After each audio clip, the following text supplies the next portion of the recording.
contenido proporcionado en este podcast tiene fines informativos y educativos únicamente. Cap Medical presenta.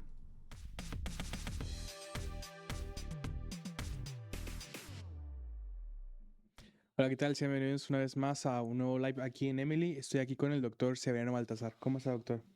Muy bien, gracias. Aquí nuevamente con ustedes y con mucho gusto para poder participar acerca del tema de fertilidad en linfomas. Así es, doctor, hoy tenemos este tema de fertilidad en linfomas. Tema interesante, un tema que, por lo menos a mí, que he entrevistado también a otros hematólogos, nunca me había tocado participar o escuchar acerca de él. Creo que es un tema que nos va a beneficiar mucho. Y aquí producción me dejó unas pequeñas preguntas. ¿Qué le parece si empezamos primero con lo básico, ¿no? Que es cómo un linfoma afecta la fertilidad de un paciente. Sí, actualmente, a manera de introducción para poder contestarte a esa pregunta, para poner en contexto a los pacientes, ¿verdad? Eh, la infertilidad, primero, vamos a entenderlo como que es la incapacidad, pues, de poder concebir, ¿verdad? Cuando al menos durante un año se han tenido relaciones sexuales sin protección, ¿verdad? Y que esto puede estar dado por problemas en el hombre, problemas en la mujer, y que a veces no pueden, o más bien la mayoría no se identifica una razón. Pero cuando se identifica, pues hay que hacer incluso intervenciones de manera temprana, como en el caso del paciente que se diagnostica con linfoma, ¿verdad? Y este es un tema que generalmente los centros hematológicos, oncohematológicos, donde ven pacientes con linfoma, un gran número de pacientes con linfoma, centros que concentran un mayor número de pacientes con linfoma en cuanto al diagnóstico, al manejo. Debemos de sensibilizarnos los oncohematólogos para poder asesorar a nuestros pacientes, ¿verdad? Entonces, el linfoma impacta en la fertilidad en el sentido precisamente de que no es tanto el diagnóstico o la enfermedad lo que va a afectar o lo que va a impactar directamente, más bien son los factores relacionados al paciente, ¿verdad? Ok. Y el tratamiento, como lo vamos a ver ahorita en las siguientes preguntas seguramente. Sí, justamente era mi siguiente pregunta, ¿no? Como cuál es el tipo de tratamiento para... eh, ¿Qué tratamiento o cuáles son los tratamientos que pueden afectar la fertilidad en un paciente o específicamente tratando de linfoma? Mira, nosotros hacemos como una división de riesgo de potencial de infertilidad. Ujú. Entonces, vamos a como a dividir nuestros tratamientos de quimioterapia y radioterapia que son citotóxicos, sobre todo para las células que tienen una división rápidamente, como es eh, en los espermatozoides, los ovocitos. Entonces, aquí el problema es que las células tienen una división activa, ¿verdad? Y los ovocitos también. Entonces, el alto riesgo, vamos a entenderlo así, que son aquellos grupos de medicamentos de quimioterapia que alcanzan un riesgo potencial de infertilidad arriba del 70%, Ok. ¿verdad? Y los de riesgo intermedio están entre el 40 al 60, 70%, y los de bajo riesgo están por abajo del 20%. Entonces, el oncomatólogo debe de identificar qué grupo de medicamentos son los que son potencialmente eh, eh, citotóxicos para un riesgo alto, intermedio o bajo, ¿verdad? Sí. De hecho, aquí en una de las gráficas o cuadros, sí, podemos observar en la siguiente.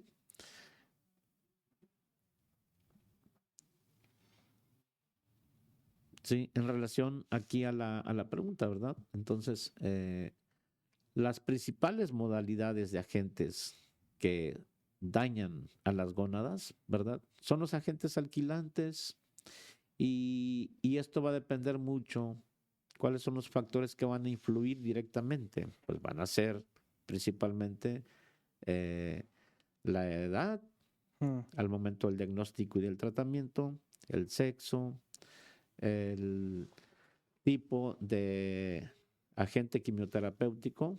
He dicho que principalmente los que llamamos como agentes alquilantes y la dosis, así como también el tipo o el sitio y la dosis de la radioterapia y también el estado, digamos, de la función ovárica en la mujer premenopáusica, ¿verdad?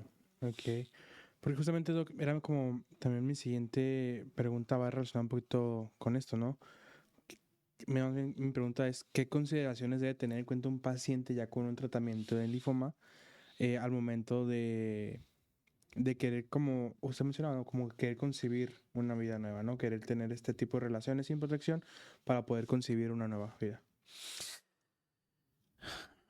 Fíjate que a pesar de que a algún paciente en ese momento, cuando enfrenta un diagnóstico de una enfermedad catastrófica, no priorice o no tenga, le dé importancia a concebir, a la fertilidad, porque en ese momento le importa más cómo va a enfrentar la enfermedad y el Mm, tratamiento.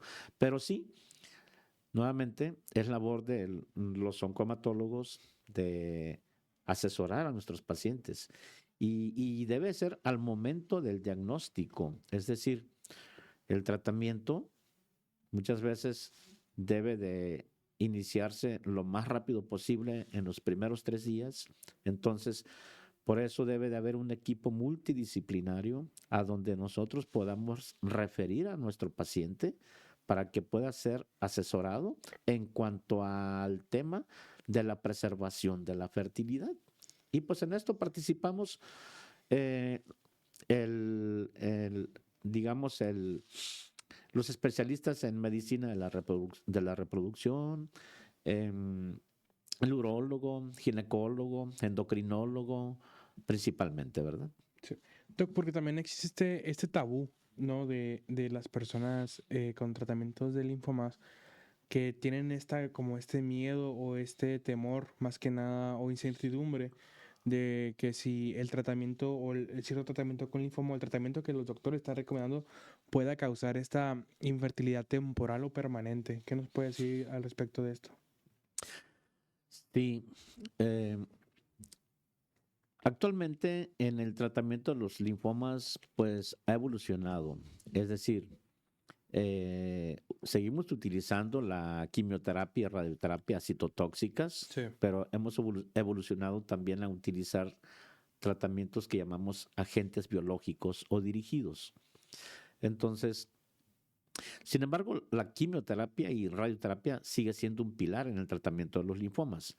Entonces, vamos a mencionar que si hablamos de los linfomas no Hodgkin, por ejemplo, el tratamiento estándar, el llamado rituximab CHOP, ¿sí? Este es un régimen que cuando se da por un número de 4 a 6 ciclos, pues en la mujer que es mayor de 40 años, ¿sí? El riesgo de potencial de infertilidad la coloca en un riesgo intermedio. Pero este riesgo potencial de infertilidad se puede ir incrementando con el número de ciclos de tratamiento Mm, o con tratamientos que decimos que son más intensos. Entonces, en la mujer más joven, menos de 35 años, vamos a decirlo, sí, este riesgo potencial de infertilidad puede ser bajo. ok. En el caso de los hombres, ¿verdad? A cualquier edad, el hombre puede tener entonces un riesgo también de daño al tejido testicular y, y que afecta la espermatogénesis. En el hombre a cualquier edad, ¿sí? El número de ciclos también de este régimen estandarizado, por ejemplo, rituximab, CHOP, lo coloca en un riesgo potencial de infertilidad como de un riesgo intermedio. Si hablamos de la radioterapia, ¿sí?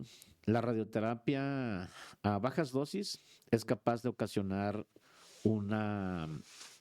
digamos, un daño al tejido ovárico y un daño al tejido testicular, porque estos son muy sensibles a la radiación.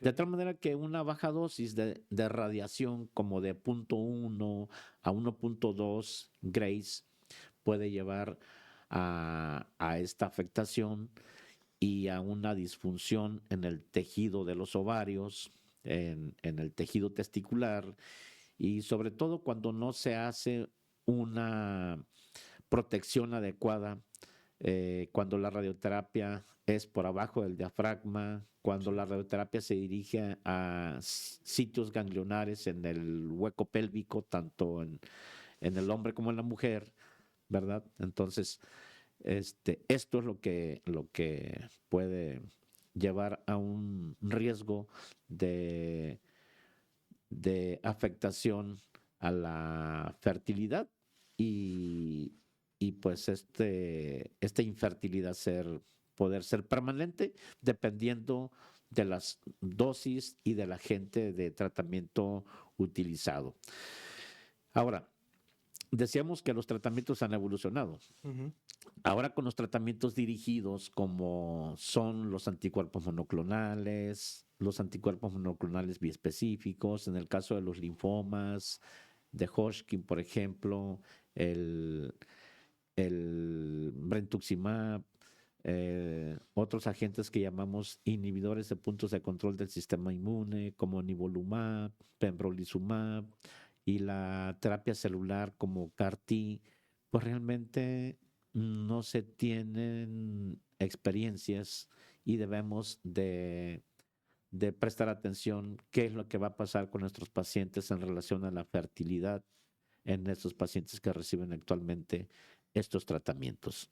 Y no olvidar que las dosis altas de quimioterapia, cuando se dan dosis altas de quimioterapia o radioterapia, ahí no podemos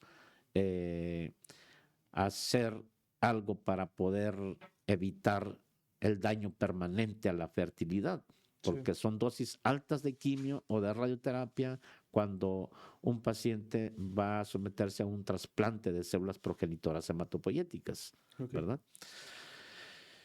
Y bueno, pues en los tratamientos que potencialmente afectan la fertilidad de bajo o riesgo intermedio alto, pues siempre tenemos que asesorar a nuestros pacientes para que vayan a buscar también preservar su fertilidad, ¿verdad?